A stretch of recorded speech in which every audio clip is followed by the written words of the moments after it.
la cérémonie d'ouverture des causes de béatification de Cyprien et d'Afrose Rugamba, membres de la communauté de l'Emmanuel, s'est déroulée dans la cathédrale Saint-Michel de Kigali, remplie de fidèles venus participer à cet événement historique pour l'Église du Rwanda. Il s'agit en effet du premier procès en vue d'une béatification dans ce pays.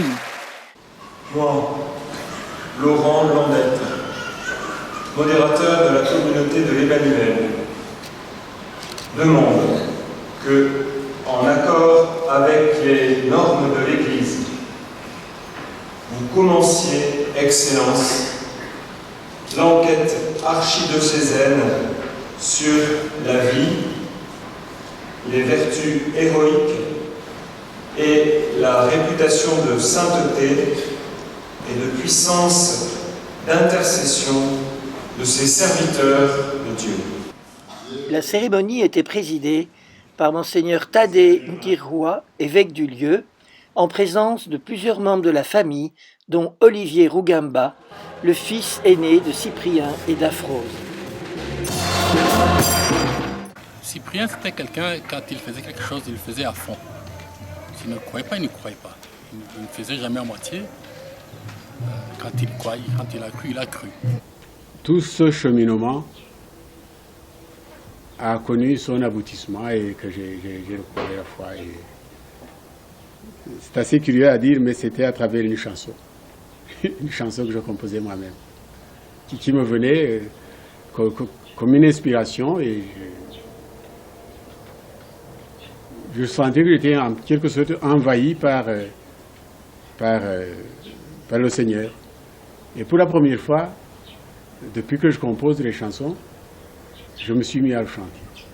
Je me suis mis à le reconnaître comme le roi suprême qui devait m'accueillir dans son ciel. Et à partir de ce moment, le Seigneur n'a cessé de m'éclairer et de m'attirer.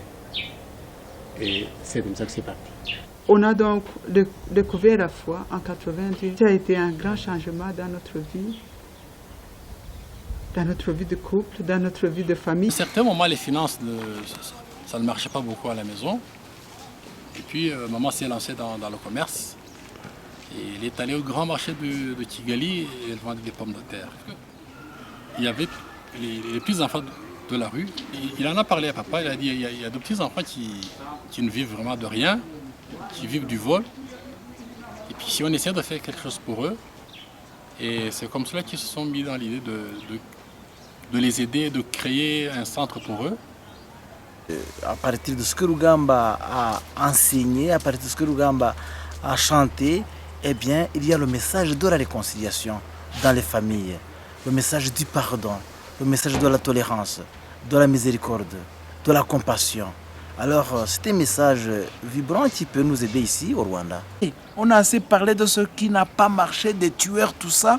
En fait, on a oublié que le Seigneur nous fait un clin d'œil en disant « Mais il y a des saints chez vous, il y a des saints chez vous. » Et je crois que Cyprien et d'Afrose, ils ouvrent une porte.